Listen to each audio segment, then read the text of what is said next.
So I want to talk about the 2 jurisdictions, the zoning websites, where to go to find the maps. There are a lot of illegally operated short-term rentals out there.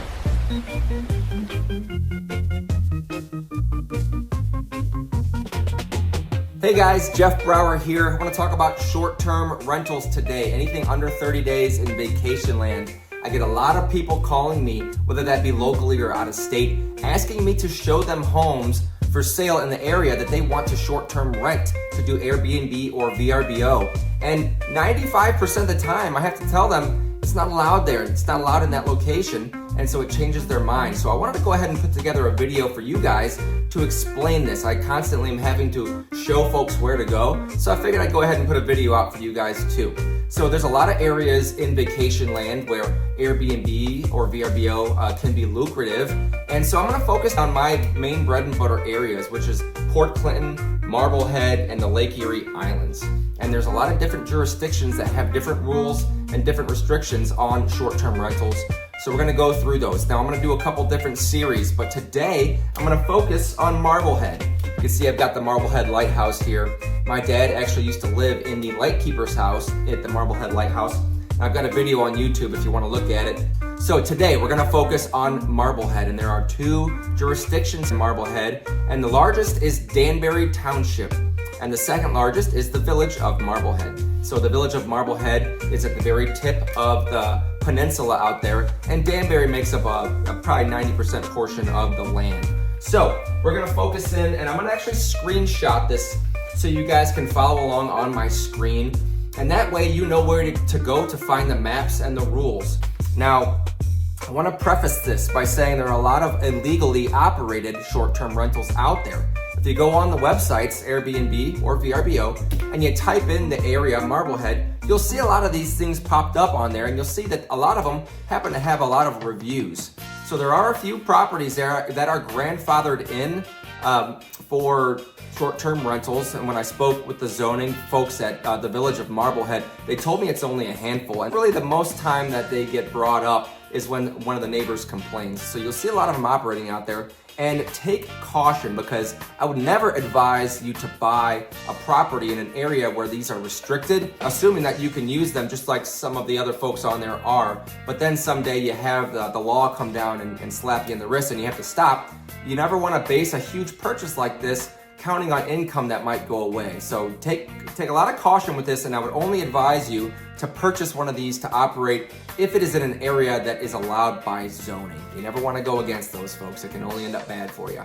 So let's go ahead and switch over to the screenshot. I'm going to take you through on the computer and how to find the village of Marblehead and the Danbury zoning areas where you are allowed to short-term rent. All right, guys, I've got my map pulled up here. You can see we've got Marblehead here that I'm circling. And I'm gonna show you guys how exactly I go to the websites, how I find the maps. That way you can pull these up yourselves. So I'm gonna go over here to Google, and we're just gonna type into the Google search, Village of Marblehead. And the first link that comes up, first result, is the Marblehead website. So over here to the right, you can see that they have a departments tab, and that pulls up these different departments. And we want to go down to zoning, and the zoning map is right there on the first page. You click on that, and it's going to bring up this big map. It's kind of hard to see, but if you look, you can click and you can zoom in. So the red areas, the business district, those are the only areas that allow short-term rentals that are not previously grandfathered in. So I'm gonna zoom in here on the legend, and you can see that red is the B area, and that's the business areas. So zooming out, you can see we include Johnson's Island, which does not allow any short-term rentals, but you can see Bay Point there does. And there's a lot of different red areas here that you can zoom in on to see where it's allowed. I'm gonna zoom in up here on the village and downtown area. You can see where the Kelly's Island Ferry runs from. There's a lot of little properties along the main street here, Main Street, that allow it. And then you can see a lot don't. I actually showed a property right over here the other day, and the folks were asking me, hey, are we allowed to do short-term rentals? And it's in a yellow area, and that means no. So I hope this helps. You guys can go in there and look. And if you do see some on Airbnb or VRBO, it's possible that they are grandfathered in, but if they are in an area that is outside of these red areas, it could be that they are not exactly allowed to do it there.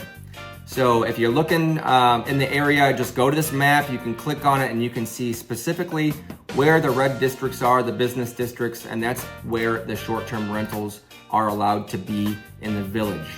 Now we're gonna move over to Danbury Township. And in general, short-term rentals are not allowed in Danbury Township. I'm gonna go back to Google and I'm gonna search for Danbury Township, Ohio. And the first link that pops up there is the correct website for Danbury Township. So we want to find the zoning map. Now, how do you define the map here for Danbury? Well, you got to go to the departments. There they are up there. It didn't pop up initially. You kind of have to scroll up and scroll down a little bit for it to pop up. So departments, you go down to zoning. And now there isn't a same link like a specific map right in your face like there was over in the village website. You got to go down here and there's a zoning resolution and map tab. And so you can click in there. Now, the map only is right there. You can click in and you can see all of Danbury Township, very, very large portion of Marblehead.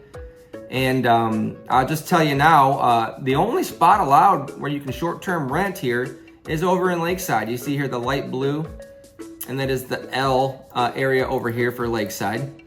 And I'm just gonna go back over to the main website and pull up the current zoning resolution.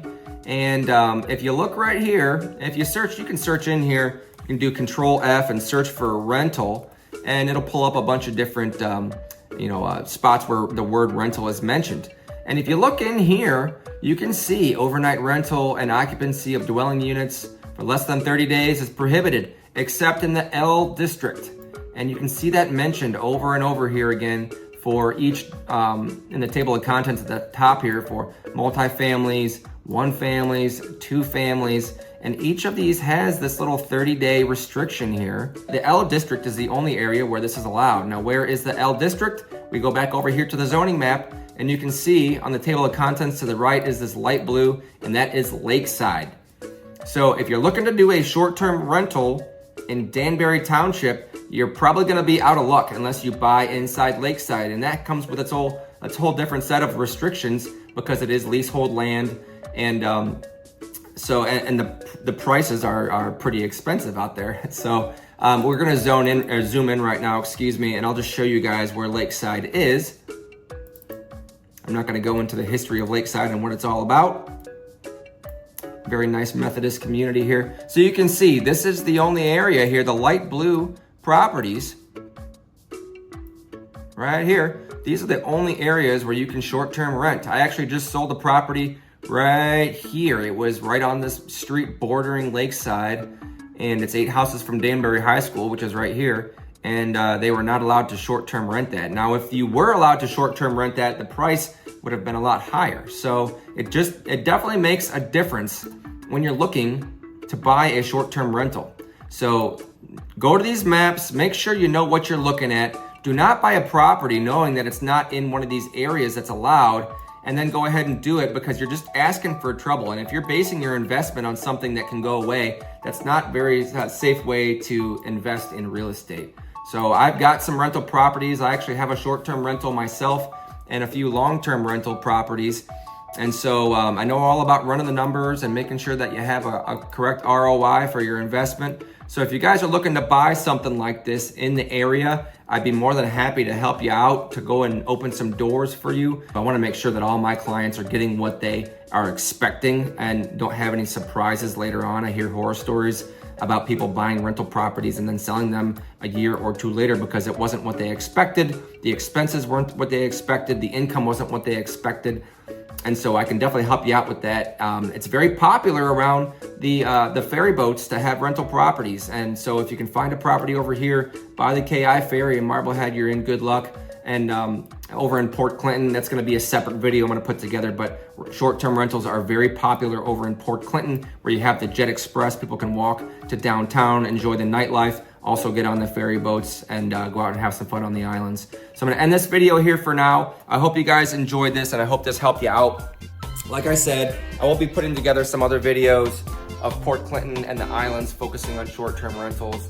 And if you guys need any help, I'm out here for you. We'll talk to you later on. Hope you have a great day.